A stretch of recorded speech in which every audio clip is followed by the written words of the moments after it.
All right, good. They're improving your circulation. Okay, good. Excellent, yes. The blood will come interior first because of the cold, right? They go away from the surface, but then the blood is going to be pulled back.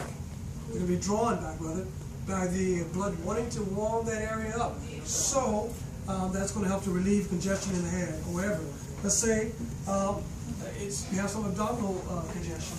Well, we can do the same 3 layers for the abdomen. We can do the same thing. Actually, even on the feet, it would help to draw some congestion from the abdomen, or from the head, or from the throat, whatever. You could do for the neck here, you could do this, plus on the feet. So we could have this right here for the abdomen. You can also use one for the chest. You get a similar shirt that you were going to throw away, cut off the sleeves even, that would be good. Put in ice cold water, put that on. Get yourself a garbage bag, cut that hole for the head. For the arms, you did that when you were kids, right? That plastic bag, put the arms through, and put on a nice wool sweater or some fleece jacket or something like that. And then, so, look at that. How easy is that, right? For these wonderful but simple home remedies. So this is the heating compress. Very effective, very easy. Now, myself, let me take this wool from around you. When I'm at home, I don't use this nice little neat version that we have here. Thank you, John. I do the Outback version. I take a nice clean sock, I wet it, I put it in the freezer, and then I pull it out of the freezer and put it around my neck. I grab one of these bags, I put this around my neck, and then I grab a scarf, put it around my neck, and that's my heating compress. So it can be as simple and easy as that, you know? Is that how it was found? That's how he does it. It could. It could. I would probably, for the pain in the neck, you might want to try that fomentation that Shantae showed. Okay? That would be good. Of course, as she mentioned, that's also good for lots of congestion, cold flus, those types of things. I heard Kevin mention how that is good for asthma, also very good pneumonia, and all those things as well. Any questions about the heating compress? Now, when do you want to use the foot compresses as well as the other? When you're trying to draw things down? Yes, drawing congestion away from the head. Let's say someone has a headache, that'd be good to use it for that. There again, like I said, you can put one right on the chest for chest congestion, or you can put it on the feet, and it's going to draw congestion away from the chest. It's going to do something called derivation. Derivation is drawing a congestion from a distant place. It's going to be drawn to the place of application, whether your feet are in hot water or whether you have a heating compress on the feet. So that's derivation, being drawn from a distant place to a local place because of some application that you have. Whether it's the abdomen, drawing. Now, let's say you have a headache and you say, you know what? I really don't have time to do a hot foot bath right now. I don't have time to do all that. Then you say, yes. Well, I don't know if I should give you an easy way out. Should I give her an easy way out? Yes. All right. So then, because you're using this principle of derivation, you just sit somewhere and then just put your hands in hot water. Right? Put your hands in hot water because what's happening? Those blood vessels in the hands are expanding, and so congestion is still being drawn, right, from a distant place. So put your hands in hot. Do the hot foot bath too. I'm going to check your homework. If you have a pounding headache, I guarantee you put your hands in that hot water and you will see the difference pretty quickly. Yeah. Plus you can do with You tried it that. before? Yes, sir, all the What time. about arthritis, hands in this water? I've just used it for headache. I'm curious, what you're talking about relieving the headache, is this a temporary relief that temporarily relieves the problem, and then it returns again within a couple of hours, or I mean, how frequently do you have to do this to maintain comfort, to keep the headache away? That is a good question. Now, if you're a person that walks around with chronic headaches, it's something else that needs to be looked at. there's something else that needs to be looked at. Is there tension in the neck? Was there some sort of injury that is impinging on some nerve that's causing chronic headaches? Are there some medication that's causing the side effect of headaches? Are you not drinking enough water? If a person's walking around with chronic headaches, yeah, this may be a Band-Aid. So these are not meant to be Band-Aids. They can be a great help for right now, but we want to heal the situation. We want to look at God's true remedies. We talked about that yesterday. What's that? What if it's caffeine withdrawal? Yes, caffeine withdrawal. I know one thing that Dr. Thrash has recommended in her articles is that for the person that's going through really bad caffeine withdrawals, I know we don't prescribe to coffee, but sometimes you have to lead on slowly. And so what you want to do is to, if you decided that you're giving up coffee, right, is to keep yourself a little container of coffee in the refrigerator. And if you feel one of those headaches, now you can try one of these hot foot baths. If you have one of those intense headaches, just take a tablespoon or two until the headache goes away. That should be enough. And then gradually, your body is beginning to get rid of that. Now, we're not talking about cups. We're talking about a tablespoon or two medicinally until you don't need that anymore. Yes. When you function, yes. I just was going to say one more thing about the diabetes. We also need to be careful with hot foot baths with the elderly, because our blood vessels don't have as good of the valves don't work as well. That's right. And you'll cause congestion in their feet, and then it can't go back to their heart. That's and right. so we got to be very careful with older adults not to do that. Absolutely. And that's really with all the hydrotherapy treatments. We want to be very careful with those that are very frail. We want to make sure that they are able to endure the treatment, not that they're going to fall out and make the situation worse by doing that. Okay, yes, ma'am. That's not one question. Sure. I want to ask about, I know your Achilles tendon has very poor circulation, and I have an Achilles tendon issue. So I'm just wondering, me doing that like every night for a while, am I just going to be enhancing the circulation in that Achilles, or is that not a good idea? Which one? My Achilles tendon? Yes, I know. Which therapy though? Which remedy? Oh, I was talking about the sock, the warm socks and The sock. It could be. I would suggest something else. Oh. I would suggest, you saw Valeria do the contrast. She did the contrast for the sinus area. Yeah. But I would do that for my foot. You can do, that was a contrast bath. You can do contrast baths in many different ways. You can take hot and cold showers. That's good for boosting the immune system. When you feel a cold coming on, one thing I like to do when I feel the first sign of cold is I take myself a nice, good, concentrated glass of charcoal water. As soon as you feel something, even the first sign. Now, let me say, Eats it up. friends, let me say, you said fix it up? Fix it up. it eats it up. Eats it up, yes. Now, if you're on medication, delete that part for you. Because that's going to absorb the medication, it's going to neutralize your medication, so you leave out that part, okay? But you can do the hot and cold shower, maybe. Hot and cold shower, that's going to boost the immune system, it's going to stimulate circulation, so you can try that. Now, for you, back to you about the Achilles tendon, contrast baths. Or contrast bath, contrast showers, yes. So that Achilles tendon, 3 minutes in the warm, 30 seconds in the cold. 3 minutes in the warm, 30 seconds in the cold, 5 to 7 rounds. And that should definitely help with circulation, and by God's grace, things will be looking good. Now I've got these beautiful vegetables in front of you.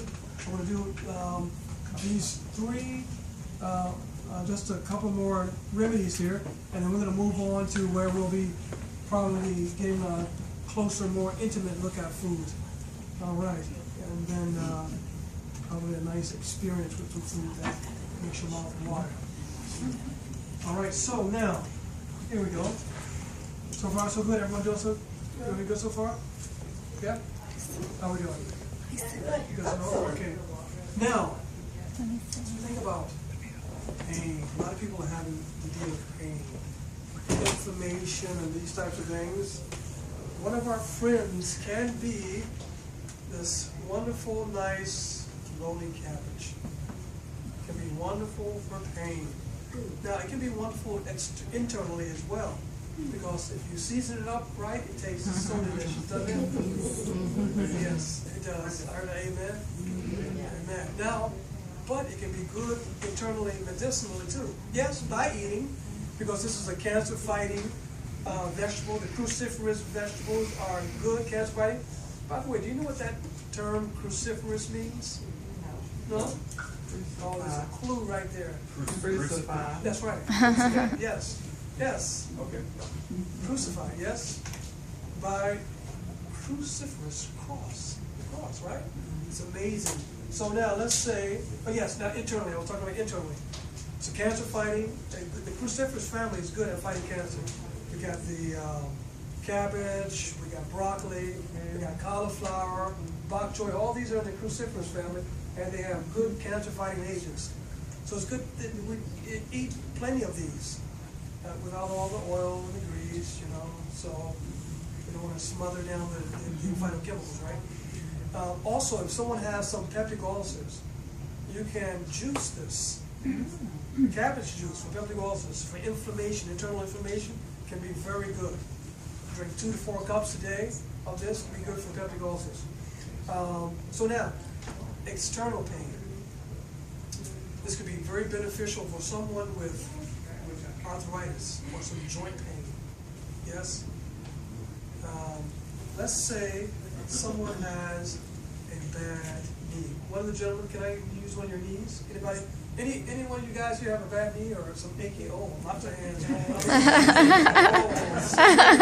Oh, I have a whole cabbage and I see all the hands go up, right, you know?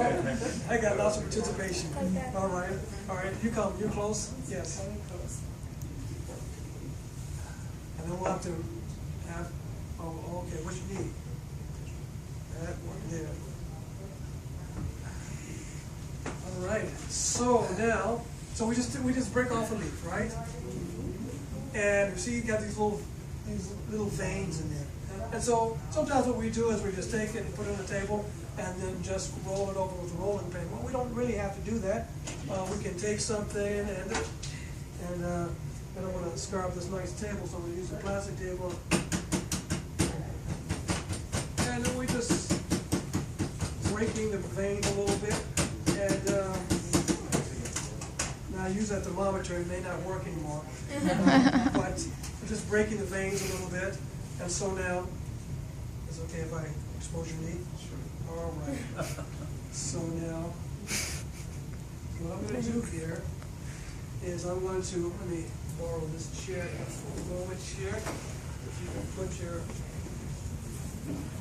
foot here. And then, so we're just going to pull back the knee. This is one, right? And then, so we're just going to put this is cool. So we just put this nice cool cabbage leaf right on the knee. It could be the knee, it could be the elbow, wherever. Now, at Uchee a couple of years ago, there was and I didn't follow the case, so I don't know what happened completely, but there was a guest there that had, one of the guests had breast cancer, and her LC would put the cabbage leaf on her breast. Actually, she would put a little Epsom salt in there and put that on there too. So it's really going for some drawing power of the inflammation. But if it's the elbow, if it's, you know, wherever, it's the knee. As a matter of fact, I was talking to someone just a few days ago about if they could have pain back in the neck, if they could somehow apply it to the neck. Now, depending on what part of your body that you're talking about, you're going to have to use some creativity. And how, okay, that sounds good, but how am I going to keep it in that area? Well, you say, okay, Lord, help me how to do this, you know? Maybe it's on the back, maybe your lower back, you know? Then you can apply it to your lower back, and then you're going to use, you can use some of this. You can use an ace bandage, right, for more security. Now, this would be, I have suggested this for so many people. What is my friend doing over here with this clicking sound? I have suggested to so many people, and it's by God's grace that they have gotten some good relief. So, what I'm going to do here is, yes, I'm just going to Stir off a nice little bit here. And thank you. There we go. And so we're going to just put that here. Thank you. We're just going to put this here. And the good thing about plastic wrap is that it cleans. It cleans. Now, plain leaf, just like that, right on the skin. But he pounded it to open up the vein so it oozes. What is it? What's in the vein? Can you just Plain leaf. Some good medicine. Something that the Lord put in there that is just wonderful. It could be the sulforaphane, and some good It's a stuff. combination of what it makes, just the juice. Just the Lord's working. I just know it works. It's the cross, and it's right? With the stripes in this, yes. Anyway, so we're going to start it right now, and they can wear this and go to sleep all night with this on. Yes. during the day? Now during the day, now you can put an ace bandage on top of this for extra security. As a matter of fact, if you want to have this on during the day, I would suggest that you put an ace bandage on top of this because after a while the plastic will begin to get loose, and you would begin to walk as you go in here to there, and people might wonder why you have cabbage on your ankle.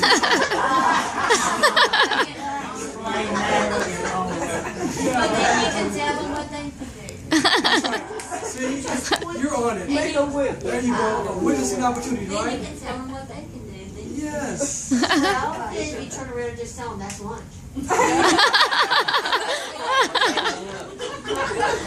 All right. Yeah, So, but they eat it after they ask. oh, by the way, I want to mention with all the remedies, for those that will let you, one of the first important things is to pray with them.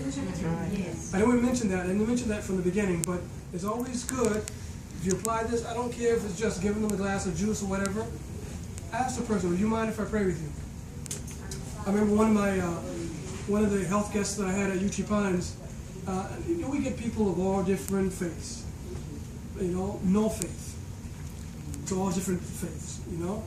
And so I said to this one guy, I said, do you mind if I pray with you? And he says, oh, no, that's you guys' thing. That's it.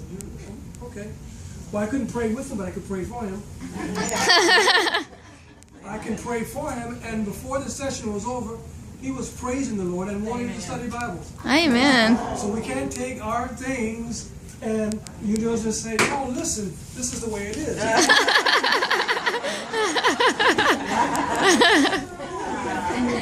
We have to work with the Lord and to be impressed by His Spirit. And so, Lord, please touch his heart. Please let him know that it's not the cabbage and this plastic that are wrapped around, but it is you who created the cabbage and whatever all that good stuff is in there that is causing the relief. That you are the great physician. Amen. All right. Thank you, sir. All right. I want you to give the report, because next time you're going to be leaping and jumping and praising God. I know you're already praising God right now. Yes. But it's at the leaping and jumping part. Yes. Okay, now, so, next, you've seen the cabbage, so you've seen how to do poultice, or the cabbage poultice. Now, next, another good friend is a potato. Yes? Yes. Also tastes very good, right? Not fried. Okay? Not fried. Now, this is also good for drawing. We saw that this is good for drawing inflammation, and this is good for pain, but this is also good for inflammation. I have several stories with this nice friend right here. There again, if you say, well, you got a peptic ulcer, and put that right there, the peptic ulcer, and he says, well, maybe the cabbage makes you a little gassy. Well, if it does, then give some to the rest of the family, and you'll be all right. But no, if you don't have any of that, and you can get the peptic ulcer, then juice potato. Potato is also good for peptic ulcers. So 2 to 4 cups, drink some daily, juice it, and there again, the Lord puts healing properties in this that can be very soothing, very healing to the GI tract. Now, that's internal. Potato is healing. Potato, yes, ma'am. May I give a testimony about the potato real quick? Okay. Last May, we were at camp meeting at Hattiesburg, and you guys were there. And my daughter went to Peps Point, right here in the red, came down the slide, and her eyeball connected with the boy in front of hers healed. And by the time they got her back from the swimming area, It slid open. it slid open, it was bruising, swelling. We went straight into the gym where you guys were presenting, and one of the ladies came up and did the potato thing on her eye. By the time we took it off, the slit had completely closed, the bruise was gone, and the swelling was gone. Amen. So I'm a testimony to that right now. Amen. Oh, I don't need to say anymore. I moved to the onion.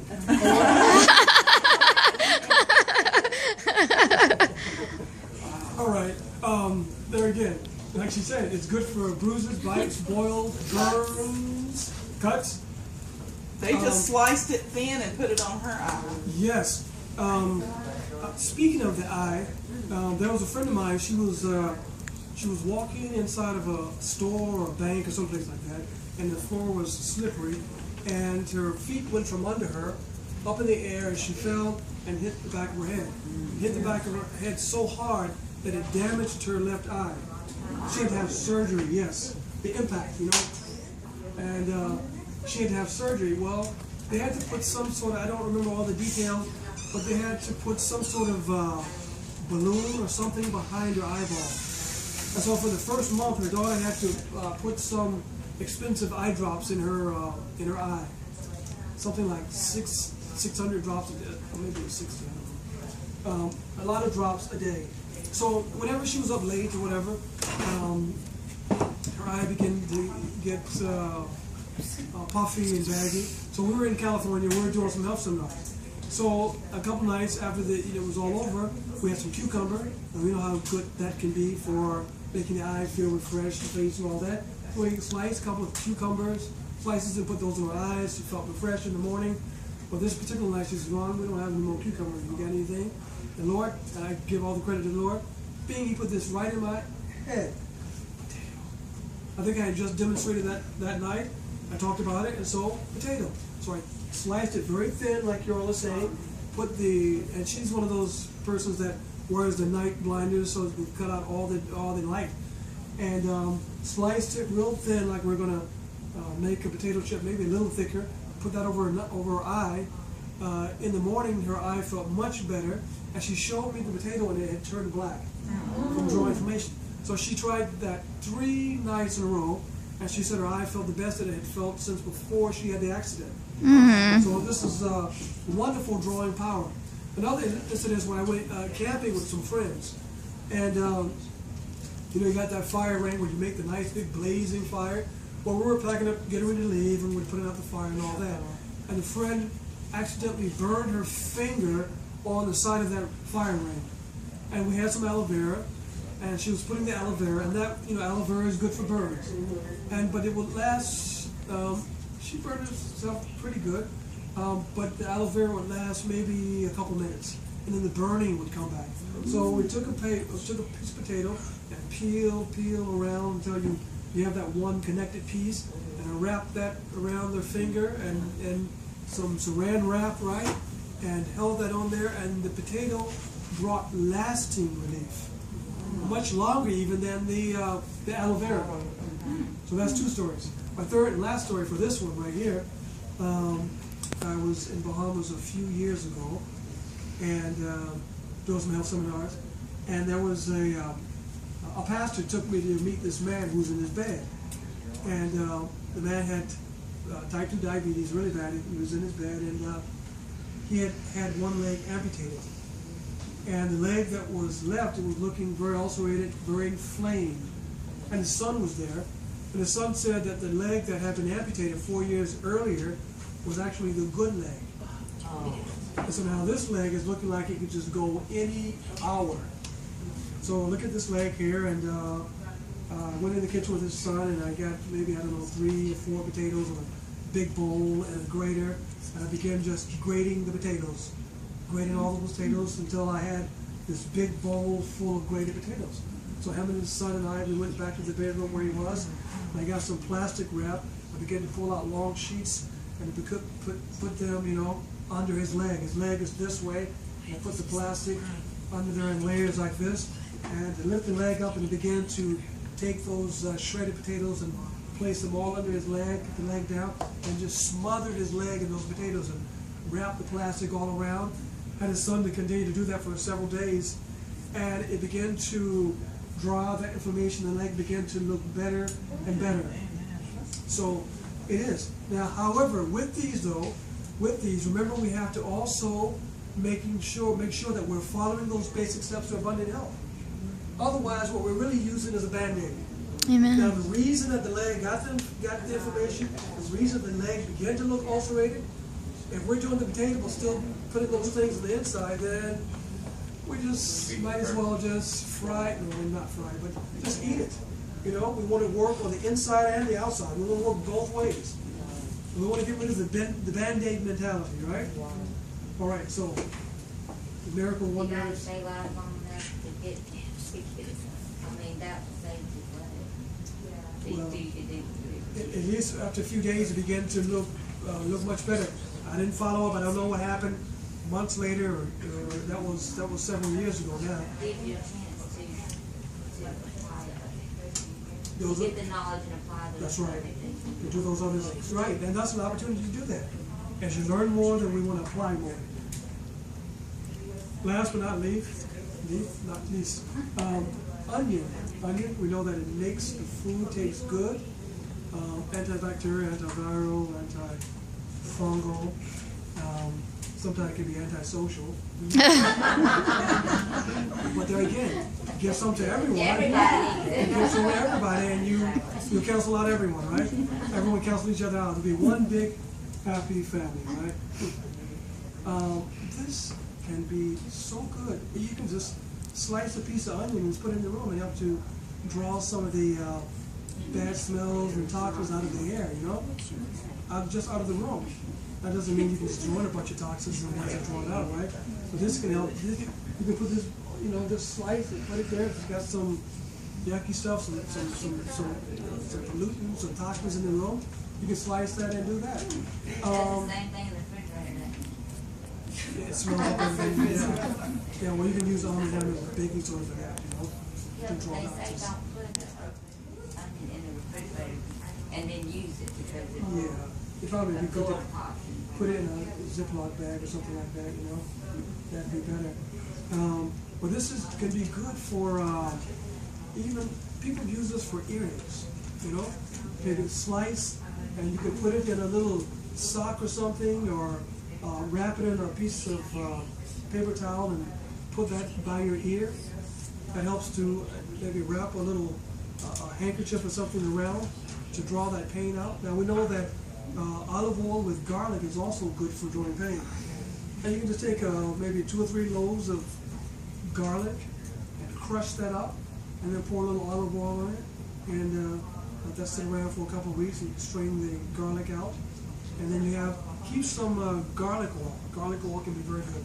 Antifungal, antibacterial, So what kind of oil do you use? extra virgin would be good. Olive oil? Extra virgin is good. Extra virgin is good. I would use my coconut oil for so some very low amounts, just a low amount for cooking, not too much of that. What's that? Is it very low amount? I just grew up on coconut oil. Well, yes. Growing up on the coconut is good. Growing up on the oil, that's because it's so concentrated. Oil is very concentrated. By the way, do you know that for 1 tablespoon of corn oil, you know how many ears of corn you would have to eat to get that amount of oil? For 1 tablespoon? About 10 ears of corn. How many of you ever sit down and ate 10 ears of corn? About 1 person, huh? Okay. So it gets very concentrated, that oil. You want to be very careful. Eat the coconut and, be easy with the oil. What's the story with coconut oil? Because we've heard for years and years and years, bad, saturated and all that, but haven't they come out with new research that says it's really good for you? But it is the most stable one. But there again, we don't want to go crazy with oil, you know? We don't want to go overboard with oil. You want to use, you need a lot of olive oil, then just blend up the olives, and you have the oil and the fiber right there together. Put that in the pan and do a little cooking with that. You know? Not Never thought necessarily about all that. oil. Now, I'm not definitely one for no oil, but definitely we get a little too heavy-handed with the oil and a little too heavy-handed with the salt. We want to be a little lighter touch with both, yes? I don't think any of us here look like we have an oil deficiency. No, if we do need a little oil, avocado, right? Avocado, nuts, But even too dairy much can, of that. even with those, thank you, especially if you have some high cholesterol, take it very, very easy. Now, meanwhile, back to the onion, very good for respiratory conditions. I've used this several times where slice this onion and you put the little wheels on people's chests. Put it on the chest, and then, there again, placing some of that plastic wrap under them and wrapping it around, and you have them wake up in the morning, and they're breathing much freer. I told one guy about this in California, and he was having a bad cold and flu. He was having bad migraine headaches, and I explained it to him on the phone, probably about an hour-long conversation between doing this and doing the hot foot bath when I did in the very beginning. And so he went home, he translated all of that to his wife. So that was on a Tuesday. I talked with him on the phone. I saw him on church at Sabbath. He came just to find me. And he told me to translate everything to his wife. His wife, I told him about 30 to 45 minutes for the hot foot bath. Well, he told me that he had his wife have him in there for 2 hours. And he told his wife how to do this with the onion on the chest, the plastic, and he said that he slept so good. He said that he was almost bouncing off the wall. He said he had the best, he used to have sinus problems, chronic headaches and all that. He said he felt the best that he had felt in over 3 months. He used to have migraine headaches. So he felt the best he felt in 3 months, and he made sure he came to find me. And you know what I did? I just said praise him. So God's remedies are wonderful. There again, we want to connect all the dots, right? We want to connect all the dots, and not just have these like apps, these little lonely children out here in the far regions of the universe, but to group them all together with all of God's remedies: the drinking plenty of water, getting out in the sunshine, eating the right foods, doing some exercises, praising the good Lord, being temperate in all things. Come on, what did I forget someone? Rest. Rest, absolutely. And all of those. We want to bring all of those together. Question. Yes. Okay, we have been learning this all applied to adults. What about children? Well, some of these I haven't given you that there's no reason you couldn't apply to children. I will give you something that you can apply to children that would be good. Ivan came out, he demonstrated the hot bath, the hot half bath. Now, for children, you can have them in there in the hot bath. Some children are a little bit more resilient than adults are. Mm. They are more resilient than some adults. But the children are a little bit more resilient. Now, for the hot bath, here's the equations for the children. 1 minute, we're talking from the time that they're a little toddler or something like that, 1 minute for each year of age up until 13. So a 2-year-old, you can have them in there in a hot and warm bath for 2 minutes. 5-year-old, how long? 5 minutes, up until 13 years old. And then you can, after that, you can begin to try them a little bit more like an adult, see how they work with it, keep your eye on them. But 10-year-old, 10 minutes, in a nice warm bath. And of course, like a little child, you're not just going to dunk them down in the bathtub. If they're 2, 3 years old, you pretty much have them in there, cradled in your arms, for about the 2 minutes. And, and then you can take the cold and just wrist them off and keep them nice and warm, and just keep your eye on them. So that for them.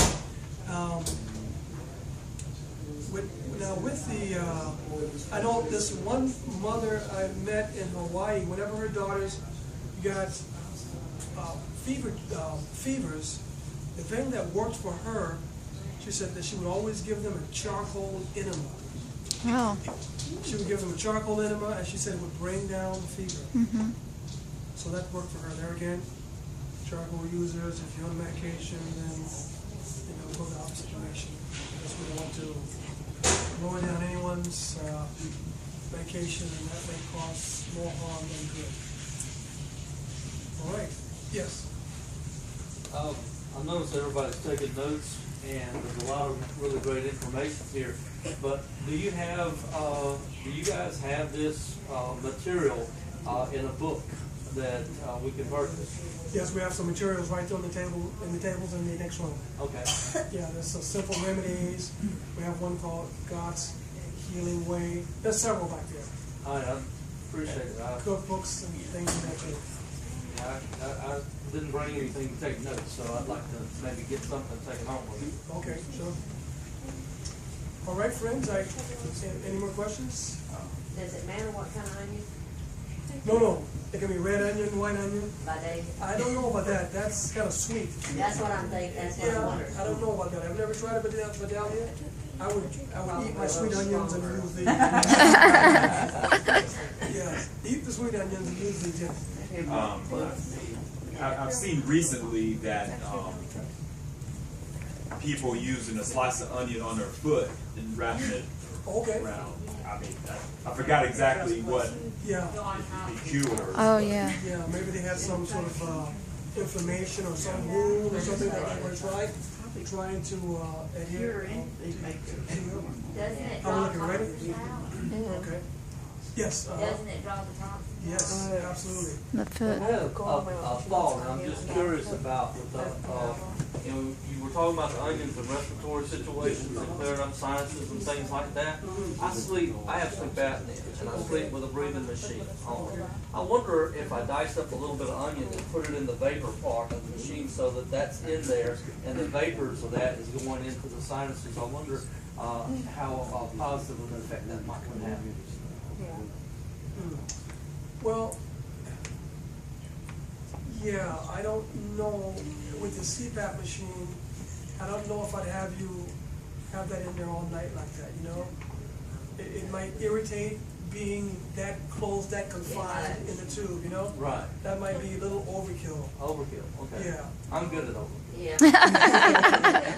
The whole onion top. I mean, because that's on there and you're breathing in that thing there, I don't know if I'd go that far with it. I would probably make some nice onion and garlic tea and drink that, or maybe just have some out around the room and inhale that. Or you could try some eucalyptus and just allow some of that steam to flow in the room, and have a towel over there and then just come back a little bit and breathe a little bit more like that. But I don't think I'd go with the all night onion.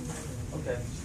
Yes. I would think the CPAP machine would be something. Vinegar. Vinegar would be good. It probably has directions too on how to clean it. It probably vinegar and water sounds good. Yes, I know they probably got directions on there how to clean those, so you might want to take a look at that. Vinegar should be good.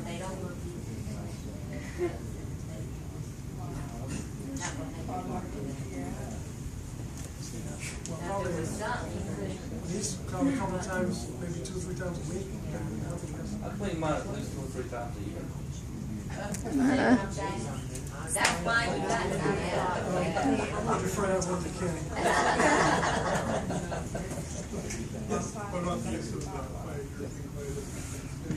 Oh, no, but those are good for drawing toxins, and they can be very good there. Again, if you take a medication, be careful. Yes, so, yes. Ron? Hi. I just wanted to say, I had learned not too long ago about the potatoes, or the onion, where you cut the onion and put it in the room. And I was wondering, does that actually help keep, like you said, there's colds around, colds, flu, virus. yeah. Yes. Does it help keep all that down? Because I thought it was a good idea. To do Well, yeah, that. you want to make sure that you're changing the onion, keeping the onion, Right. yeah, you want to put a fresh new onion out there. you also want to make sure that you are keeping some good ventilation in the room. You know, you can't have it, the house shut up like a vault, because you need some good fresh circulation. And you know, you want to make sure you clean and those types of things like that. Just make sure that the house is being aired out. Yes, fresh air. Yes. Is any of that stuff good for like scoliosis, back pains, for like when you have back pains? Yeah, with the fomentations that you saw Shantae demonstrate, the fomentations can be good for relieving pain. Yes, and eating your vegetables. Yes. I love vegetables. So. Oh, good. Yeah, eating vegetables, staying away from the junk and the stuff with the food additives, all those sweet things, those nice chewy things that have aspartame and all those types of things. Red dye number 40, yellow dye number 15, all those things. So yeah, we want to keep away from those things, all the bad things. And try, what's your name? I forgot your name. For me? Yes. Kaden. Kaden. You can try hot and cold showers. Yes. Okay. Nice hot shower in your back for 3 minutes, and then, okay, here I go, cold. Yes. And then switch back to hot. Can you do it? Can I get a commitment? You're in? Okay. When are you gonna try it? Today. Today. All right. I want to hear a report. How those hot and cold showers. All right. I think we're ready for the next round. It's going to be. I think they're in there. There's right there giving me the look like. Ready? Ready? You have a way for them to. Hey. So we're, Hey. You have a way for you to plug up? You have a way to plug? Oh, we're going in there? Yeah, it sounds like we're going to go.